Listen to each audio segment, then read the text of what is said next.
Equivalent form reliability has certain limitations as well, क्योंकि हमने कहा ही कि मेरिट्स एंड लिमिटेशंस तो होना ही है, नहीं तो एक ही क्यों नहीं होता। So following are the limitations of equivalent form. और कुछ हमने नहीं बताया, वो जो इंटरनल कंसिस्टेंसी की तरफ था, एक्सटर्नल कंसिस्टेंसी, वो सब भी आप उसमें ऐड कर सकते हैं। Following are the limitations of equivalent form reliability as there is practical difficulty of constructing alternate forms of two tests that are parallel।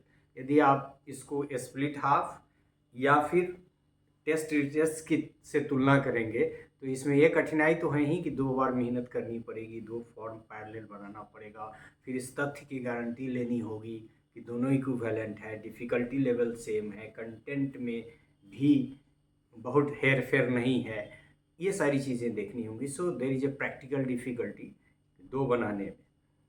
To administer a secondary separate test is often likely to represent a somewhat burdensome demand upon available resources। मतलब अब 2 बार, वैसे test retest में भी तो 2 बार test कर रहे हैं, लेकिन उसमें बहुत इंतजाम की ज़रूरत नहीं है। इसमें कह रहा है कि बहुत तरह के इंतजाम की ज़रूरत होगी। So to administer a secondary separate test is often likely to represent a somewhat burdensome demand upon available resources।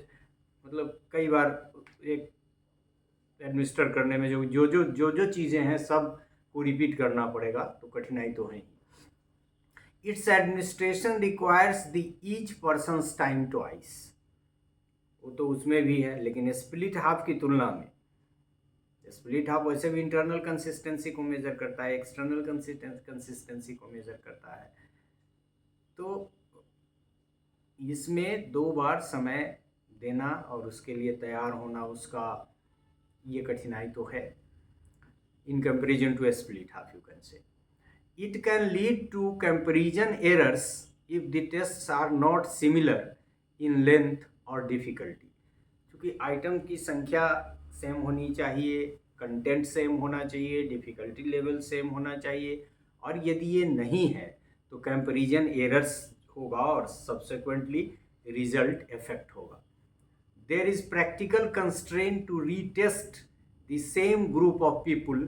तो ये टेस्ट रिटेस्ट के साथ भी है, इसके साथ भी है, लेकिन स्प्लिट हाफ या फिर इंटरनल कंसिस्टेंसी का जो कंसेप्ट है जिससे हम लोग रिलायबिलिटी निकालते हैं, उसकी तुलना में ये थोड़ा ट्रबलसम है, क्योंकि 2 बार टेस्ट देना अपने आप में कोई चाहता भी नहीं। 2 बार टाइम देना, 2 बार टेस्ट देना, उतने देर कंसंट्रेट रखना, मेंटली अपने को तैयार करना, या फिर लर्नर्स जिनका टेस्ट लेना है उनको मोटिवेटेड रखना।